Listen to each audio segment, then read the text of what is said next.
Hola a todos mis hermanos, Dios les bendiga. Gracias al Señor, todos estamos bien. Agradezco el hecho de que estén escuchando este mensaje porque es una señal de que hemos acatado a la solicitud del gobierno de evitar reuniones en donde haya un grupo considerable de personas. Y como hemos decidido reunirnos en nuestras propias casas, con nuestras familias y hacer culto a Dios, entonces les agradezco porque han obedecido no solamente a las autoridades civiles, sino también a Dios mismo, por cuanto han acatado a la orden del gobierno. Como les he prometido que cada domingo llevaría una reflexión, esta sería la primera de la reflexión. No sabemos durante cuántos domingos nos tocará hacer esto, pero lo haremos todo mientras el Señor así lo permita. Quería enseñarles algo que se encuentra en el libro de Juan, el Evangelio según San Juan. Sé que estamos estudiando el libro de Juan y por la secuencia que llevamos nos tocaría Juan capítulo 7. Sin embargo, por lo que me he sido inquietado en mi corazón a compartirles con ustedes, me he tenido que saltar al capítulo 8 por el tema que quiero transmitirles el día de hoy. Juan capítulo 8, versículo 31 al 36, un pasaje muy conocido por nosotros los cristianos, dice: Jesús se dirigió entonces a los judíos que habían creído en él y les dijo: si se mantienen fieles a mis enseñanzas, serán realmente mis discípulos y conocerán la verdad, y la verdad los hará libres. Nosotros somos descendientes de Abraham, le contestaron, y nunca hemos sido esclavos de nadie. ¿Cómo puedes decir que seremos liberados? Ciertamente les aseguro que todo el que peca es esclavo del pecado, respondió Jesús. Ahora bien, el esclavo no se queda para siempre en la familia, pero el hijo sí se queda en ella para siempre. Así que, si el Hijo los libera, serán ustedes verdaderamente libres. Amén. La libertad es un derecho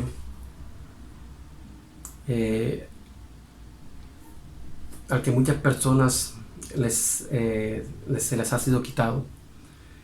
Algunos como consecuencia de sus malas acciones, otros por otras circunstancias, por violaciones, por maltratos. Pero es un derecho que todo el mundo, todos anhelamos. Nadie quiere ser esclavo de nadie. Todos queremos vivir libremente y que podamos nosotros mismos decidir hacia dónde vamos, hacia dónde dirigirnos, y que no nos estén controlando. Cuando Jesús habla a los discípulos, al pueblo judío, y les lanza la expresión de que a los que atienden a sus enseñanzas conocerán la verdad y que esta verdad los hará libres, encuentra con un choque con aquellos religiosos y aquellas personas judías que creían ser libres por el simple hecho de ser hijos de Abraham. Ellos creían que porque su padre era Abraham y eran descendientes de este linaje, esto lo constituiría en un acto automático para hacerlos a ellos libres. Y quizás se sorprenden y responden de inmediato: no somos libres. No somos. ¿Cómo tú puedes decir eso de que somos, de que solamente cuando conoceremos la verdad seremos libres? Si nosotros nunca hemos sido esclavos de nadie, nosotros somos libres, decían ellos. Pero este era muy equivocado. Ellos, en su aparente libertad, lo único que habían hecho era alejarse completamente de Dios. ¿De qué manera? Ellos decían ser personas libres. Sin embargo, en esta libertad, lo único que hacían era dañar al prójimo. Lo único que hicieron fue dañar al prójimo, colocando leyes difíciles de cumplir para muchas personas. En su libertad se hacían ídolos de piedra y de madera para igualarse a las naciones que tenían como vecinas, a las naciones paganas que tenían como vecinos. En esa libertad maltrataban a las mujeres y a los niños. En esa libertad robaban a los pobres. En esa libertad oprimían a los necesitados. En esa libertad cobraban exageradas impuestos a sus propios hermanos con tal de hacerse ricos ellos mismos. En esa libertad desamparaban a los ancianos con la excusa de servir a Dios. En esa libertad planeaban matar al Salvador del mundo, Jesucristo, y de hecho, en esa libertad consiguieron quitarle la vida a Cristo. Entonces, esa libertad aparente que ellos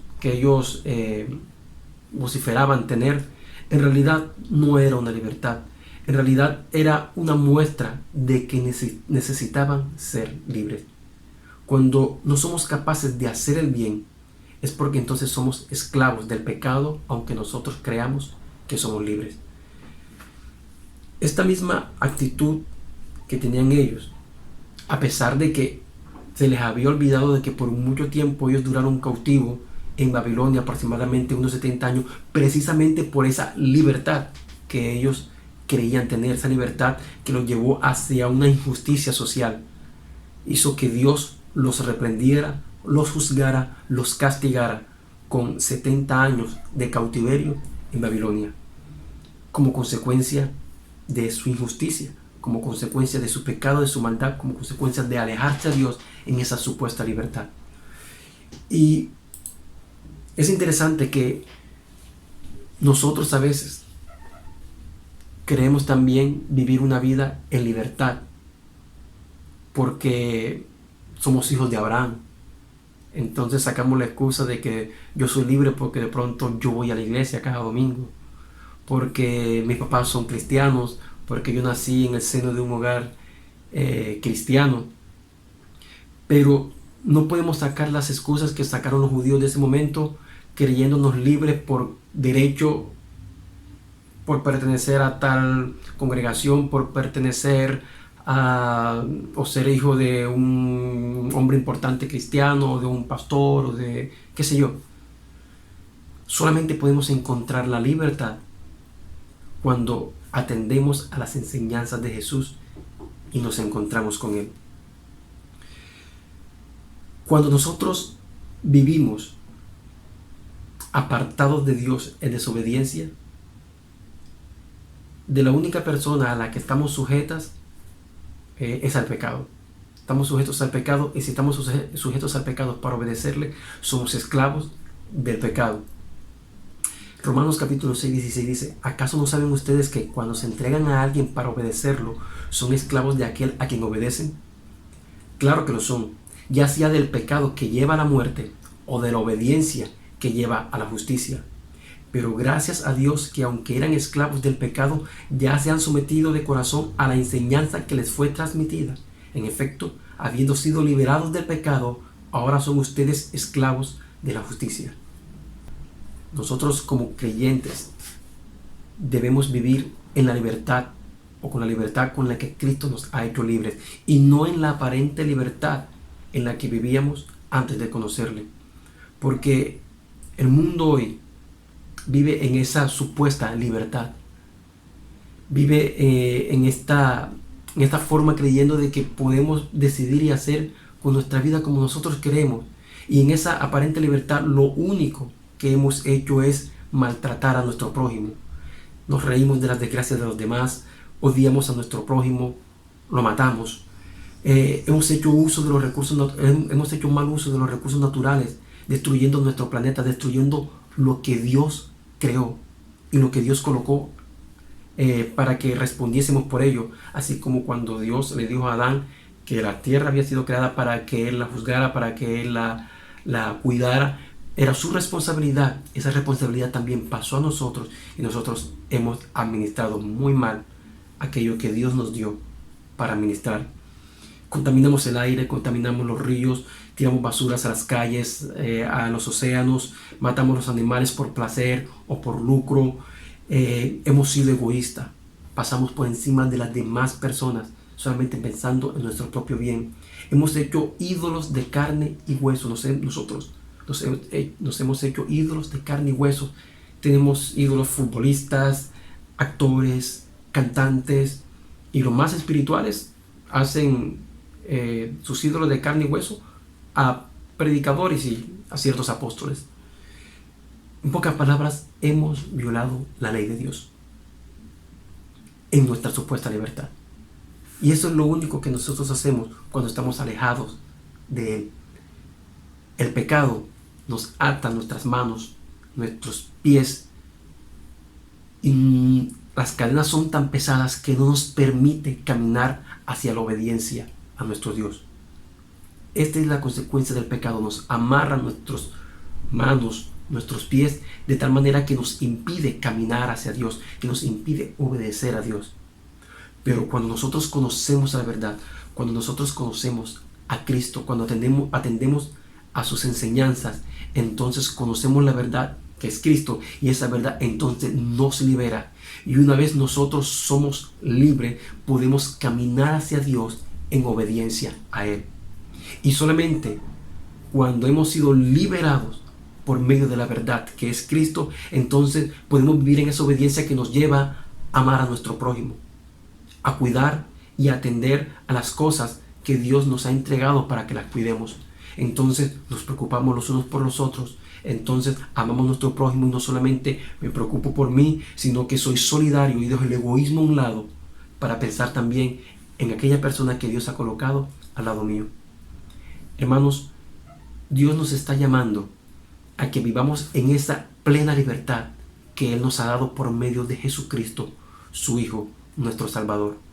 Y que demostremos esa libertad y expresemos tal libertad amando a nuestro Dios y obedeciéndole a Él.